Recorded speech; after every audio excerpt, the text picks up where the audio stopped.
হরে কৃষ্ণ। সবাইকে আমার দণ্ডবোধ প্রণাম নিবেদন করছি। আজকে আমি যে বিষয়টি নিয়ে আলোচনা করব যে হরিনাম কি এবং কেন, হরিনাম আমরা কেন করব, কেন আমাদেরকে হরিনাম করতে বলা হয়েছে। হরি কথা, ভাগবত কথা আমরা প্রত্যেকে শোনার জন্য আপনাদের বলি। এই যে হরি শব্দটি খুব মাধুর্যপূর্ণ একটি শব্দ। মহাপ্রভু ব্যাখ্যা দিয়েছেন, হরি শব্দের নানার্থ দুই মুখ্যতম, সর্ব অমঙ্গল হরে, প্রেম দেয়া হরে মন। তার অর্থটা কি? যে হরি শব্দের বিভিন্ন অর্থ হতে পারে, তার মধ্যে দুটি মুখ্যতম। প্রথমটা কি না, ভগবান সমস্ত অমঙ্গল হরণ করেন, জন্ম জন্মান্তরের সঞ্চিত পাপ রাশি হরণ করেন।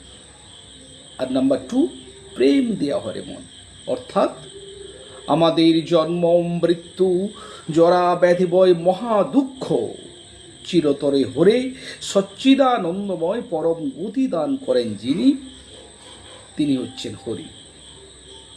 আবার আপনারা অনেকেই বলেন যে বৃন্দাবনের মাখন হরণ করেছেন যিনি, তিনি হচ্ছেন হরি। অনেকেই বলেন যে গোপীদের বস্ত্র হরণ করেছেন যিনি, তিনি হরি। অনেকেই আপনারা বলেন রাধারানীর হৃদয় হরণ করেছেন যিনি, তিনি হচ্ছেন হরি। আর আমাদের দুঃখ কষ্ট হরণ করবেন, চিরতরে হরণ করবেন যিনি, তিনি হচ্ছেন হরি। তাই আসুন আমরা সবাই মিলে হরি বল বলি। এই যে হরি বল কথাটিতে সবাইকে হরি বলতে নির্দেশ দেওয়া হয়েছে। কলিযুগে শ্রীকৃষ্ণ চৈতন্য মহাপ্রভু নির্দেশ দিয়েছেন যে কীর্তনীয় সদা হরি, সর্বদাই হরিনাম সংকীর্তন করতে হবে। কারণ হরে কৃষ্ণ মহামন্ত্র এই কলিযুগে বদ্ধজীবের একমাত্র ধর্ম। হরিনাম সংকীর্তন উদ্ধারের পথ, হরিনাম সংকীর্তন শান্তির পথ, হরিনাম সংকীর্তন মনুষ্য জীবনের চূড়ান্ত লক্ষ্যে পৌঁছানোর পথ। এই মনুষ্য জীবন হরি ভজনের জন্য নির্ধারিত। এই যে 84 লক্ষ প্রজাতির কথা বলা হয়, 84 লক্ষ প্রজাতির দেহ ভ্রমণের কথা বলা হয়, 84 লক্ষ দেহ ভ্রমণের পর মনুষ্য জীবন লাভ হয়। এবং আমাদের প্রত্যেককে মনে রাখতে হবে যে এই মনুষ্য জন্মের বিচার হয়, অন্য কোনো জন্মের বিচার হয় না। ভাগবতমের 11 স্কন্ধের 20 নম্বর অধ্যায়ের 17 নম্বর শ্লোকে বলা হয়েছে, হৃদেহ মাধ্যম সুলভম সুদুর্লভম, এমনও দুর্লভ মানব দেহ পাইয়া কি ভাবনা করহ কেহ, এবে না ভজিলে যশোদা সুত চরমে পড়িবে লাজে।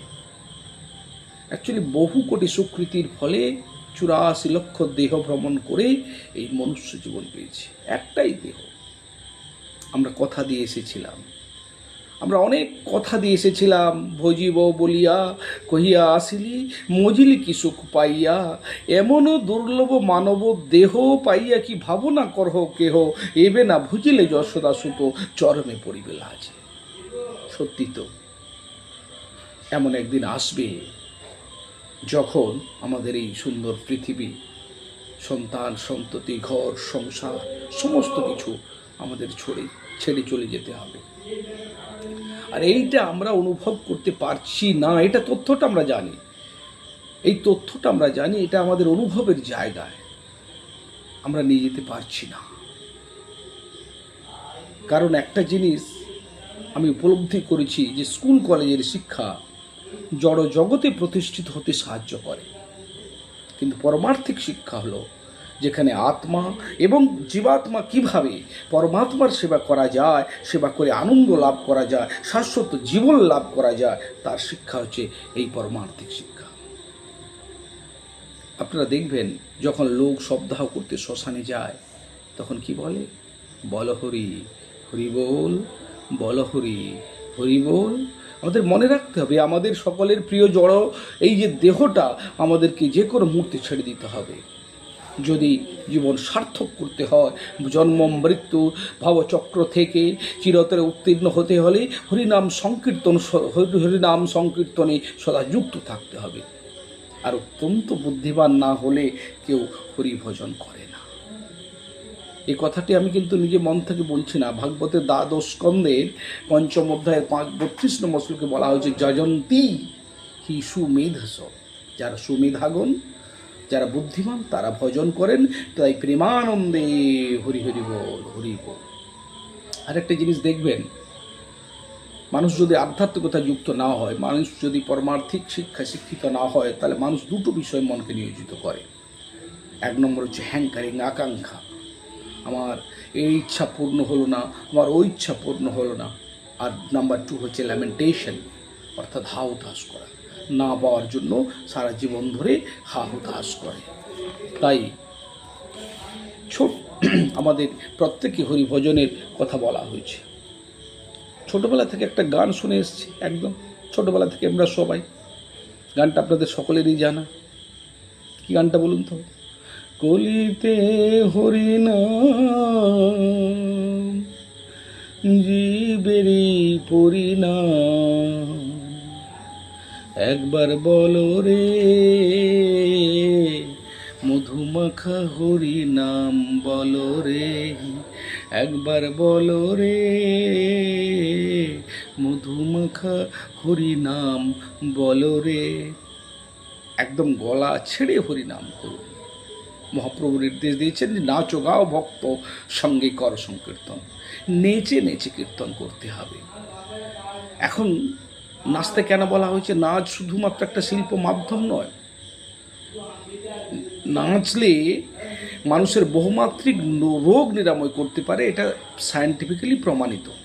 নাচলে যদি আপনি নাচেন, একজন মানুষের রাগ, ক্ষোভ, দুশ্চিন্তা দূর হয়। নাচার মাধ্যমে একজনের মস্তিষ্কে ইতিবাচক প্রভাব পড়ে। আর দ্বিতীয়টা কি না, করতালি সহযোগে সংকীর্তন করতে, হরিনাম সংকীর্তন করতে হবে। এটা উপকার রয়েছে। একদম অধ্যাত্ম বিজ্ঞান সম্মতভাবে বলা আছে যে হরিনাম সংকীর্তন করতে গেলে করতালি দিয়ে করুন। ডাক্তাররা বলেন যে করতালি দিলে কি উপকার হয়। হৃৎপিণ্ডের ফুসফুসজনিত রোগ দূরীভূত হয়, নানা রকম ব্যথা নিরাময় হয় হাততালি দিলে, ঘেঁটে বাত থেকে মুক্ত পাওয়া যায়, যাদের লো ব্লাড প্রেশার থেকে মুক্ত পাওয়া যায়, পারফরমেন্সের উন্নতি। অর্থাৎ আমরা যদি কেউ মঞ্চে পারফর্ম করি, যদি আমাদের অডিয়েন্সরা হাততালি দিয়ে আমাদেরকে উৎসাহিত করেন, দেখবেন যারা পারফর্মার তারা কিন্তু তাদের পারফরমেন্সে উন্নতি দেখা যায়। আর আরেকটা গুরুত্বপূর্ণ কথা হচ্ছে, আমাদের ছোটদেরকে নিয়ে আমরা অনেক সময় ভাবি, ছোটদেরকে নিয়ে স্বপ্ন দেখি, তাদের পড়াশোনার কথা চিন্তা করি। ছোটদের পড়াশোনার ক্ষেত্রে বানান ভুল হয়ে যাওয়ার কথা চিন্তা করি, হাতের লেখা খারাপ হলে সেটাকে ডেভেলপ করার চেষ্টা করি। কারণ good hand writing is the essential part of education. Good hand writing is the essential part of education. তাহলে হাতের লেখার উন্নতি করতে হবে। অর্থাৎ স্পেলিং মিস্টেক, হাততালি দিয়ে স্পেলিং মিস্টেক এবং হাতের লেখার উন্নতি হয়, নানা রকম রোগ প্রতিম হয়। অর্থাৎ হাততালি দিলে দেখবে 99% রোগ দোষ কেটে যায়। আর একটা কথা যেটা বলবো, যে আনন্দের সাথে হরিনাম সংকীর্তন করতে হবে, হাসির সাথে, হাসতে হাসতে হরিনাম সংকীর্তন করতে হবে। হাসি হচ্ছে জীবনের সিম কার্ড।